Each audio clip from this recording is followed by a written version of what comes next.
What's up, fight fans? We are back at it with another edition here at Round One Sports TV. I am your host, Edwin, and where do all fights start? Round one. So, happy Thanksgiving to everyone out there. Blessings to you and your family. I hope everybody stays safe and watch out and slow down on those pastries. It goes right to the waist. so, I wanted to hop on real quick and talk about interesting debate in one of the best debates I've seen in quite some time on YouTube. Um, KO boxing and TFTB boxing. And earlier that day, BF, he had Bill Haney come on his show. And one of the requests of Bill Haney was don't come to his aid. Don't try to answer or help him on the questions. He wants to talk to the fans and he wants to try to answer all the questions he can himself. And BF said, okay, and invite him in the show. And I got to ask him some questions, and there were a lot of good questions asked throughout the show. I even went back and watched some of the beginning before I hopped on so that I can catch a vibe of how the show is going. Then KO Boxing came on the show, and him and Bill Haney started going back and forth a little. KO started saying to him, insinuating, which he was antagonizing Bill. Oh, Bill, you really want to do this? You want so when a man is saying that to you, what do you expect Bill Haney to say? No, I don't want to do this here. So you're obviously setting him up to try to get him to talk about things that you know.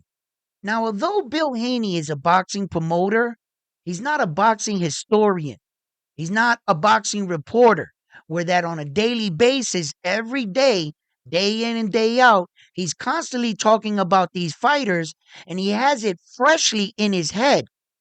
Where KO Boxing, his rebuttals and his dates and everything were more on point fire because he talks on it on a daily basis. So it's up here so fresh in it where that Bill Haney he was trying to like answer it, but he needed a little bit more time to think the situation through. What KO was quickly trying to like bring to Bill Haney, right? So here was the point. KO Boxing was suggesting that why didn't your son Devin Haney fight Sando Martin, and he would have beat Sando Martin, retained the WBC World Championship at 140, and when he goes into negotiation in the future, perhaps with Tank Davis or any other fighter, he would have the belt as leverage. So I understood what KO was saying, right? Okay. Then I also understood what Bill Haney was trying to tell KO. He was trying to tell KO, see, you think that my son's success is measured by the WBC's world title. And that's where you're wrong, KO.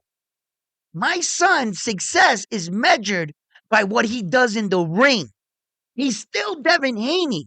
And I'm going to gamble on the fact we don't need the WBC world title to secure our fight. Although whatever old media wants to put out, Bill Haney and Devin Haney still feel that they they can sell.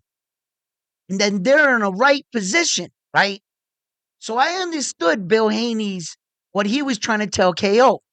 At some point, Bill Haney got disconnected. Then KO had hopped off the channel. Bill Haney came back. When he came back, he was going to answer everything KO. But BF by this time said, yo, KO is not here to defend himself. So we really don't want to. I mean, he allowed him to talk for as much, but he knew. And then BF was like, he wanted to jump in and say and check KO on a few things he said. Because KO liked to say shit and make it slick. And so so KO gets off. He turns on his live stream. And lo and behold, here comes BF. He joins his stream and he accepts his challenge. And both men represented themselves well. I think both men took off the gloves. I like that. They showed mutual respect to one another, but they weren't going to take it easy on each other. They knew that this is what they do and they can keep a level head while expressing their passion at the exact same time. And when they were done, the two brothers were going to make sure that they were seeing each other eye to eye. Meaning, we cool, we friends, right? Okay, I can debate you, but as soon as the mic goes off, we can go to dinner if you want, you know? But when it comes to this debate shit, they can be competitive. So I was hearing their both sides. Both sides had strong points. Both sides knew their boxer. They were talking mostly about promotional side of boxing and dates and business of boxing. The one thing I felt they left out was what the boxers were going through outside of the ring during these time periods. Meaning, when KO Boxing suggested Tank Davis got out of jail Friday and Devin Haney booked a fight that Monday. Why? He knew Tank was getting out of jail. And I'm like, wait a minute. Maybe Devin Haney's PR team said, you might not want to attach your name or be fighting a guy that's getting out of jail from a hit and run accident on a pregnant woman. So much, in fact, that the judge revoked his sentence for buying a condo and put him in jail. So you don't know how the fans are going to take him back into boxing. We've seen some athletes never recover from things like this. But apparently, Tank Davis is strong enough to come back from something like that, and the world gave him a second chance. So although he did come out of jail Friday, at that time, it might have not been the best time to book a fight, to fight him, to find out that the world is lashing out on him, and now you're signed to fight him, so your picture is next to him. And on Tank's side, he had an opportunity to fight, I felt, Devin Haney. All of a sudden, Tank buys his neighborhood. Didn't it catch on fire the next day, the building? They called, the city's calling Tank, yo, they on fire. You're the landlord. You need to pay some people to come out here and either break down that building and figure out what you're gonna do. And Dory, I don't think he was gonna say, "Oh, hey, take Devin Haney, I can fully focus on a training camp with you." Oh, and by the way, Tank Davis got put in domestic violence with his girl. He spit in his face. His baby was inside the house. You saw the video. He was cuffed up outside. More litigation. You got to find out what you're gonna do. What if during training camp they say you got to go to jail for 30 days? Like there was some instance that these guys had also personal things going on outside of boxing. For another case in point, Devin Haney wanted to fight Tank Davis during a period that Tank Davis felt like, nah, I ain't fighting you. Why? Because Tank Davis ruined Devin Haney's career with one sentence. You're an email champion. And during that time, Devin Haney had a real hard time securing fights. Ex his father. With just that one statement. And then Devin Haney was like, yo, you call me an email champ, I'll fight you now. And Tank wasn't interested because he's looking at he's like, your stock is plummeting. Everybody's clowning you on I'm not going to, why fight you? He wasn't interested in it. There was outside factors that were also like, I believe you got to look at these things too as well. What they both did was look at like factual dates. They were right on a lot of the things. And you can't mess up in addressing something, because if you mess up with those two guys, he said, wait, oh, did you say mandatory? Wasn't mandatory. He was only the ranked opponent.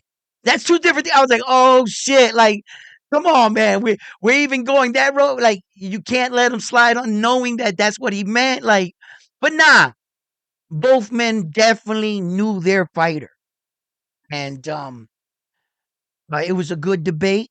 But I believe that in some of these situations, there were outside factors that we have to take in account. You have to. I don't believe it was the right time to fight Tank Davis when he got out of jail that Friday or to schedule a fight with him. I really don't, because no one knew how the public was going to accept him. Or if he was going to his career could survive this. We didn't know at that time. So even though they could have visited that fight then, some of these things, the stars and the moon weren't aligned. They just wasn't. And when BF talks about, him making this hit list, and you know they both answered their question. Sometimes you can't get the guy on the other side to accept the fight. Boxing doesn't run on a schedule. See? And if he says no, he doesn't because Loma walked away from the negotiation table. So one of the rule changes of late was the WBO organization, and how they're putting a rule where they're starting to hold the number one guy, which they will activate him to the mandatory, to the chairman. They will offer him a fight. If you do not take the fight, you go back at the bottom of the line. They already did it to one guy. Then they asked me, well, he's not on any of the rankings. I go, yeah, he's not going to be until he fights again. Once he fights again, he'll be put back on the ranking a little higher up, meaning higher than the 15. And he might be 8, 7, and he'll have to work his way back up. But you're not going to be able to deny the championship fight. And this kind of put pressure on the guys that, like William Cepeda. They're not going to allow somebody to become the number one in all four major sanctioning bodies, but yet not fight one of the champions. So I wanted to just touch on that, man. It was an awesome debate between the two gentlemen. And I can't wait to see the next time they do debate. So, fight fans, I hope happy holidays to everybody out there. Stay safe. And I'm on to the next one after this one here at Round One Sports Talk. Peace.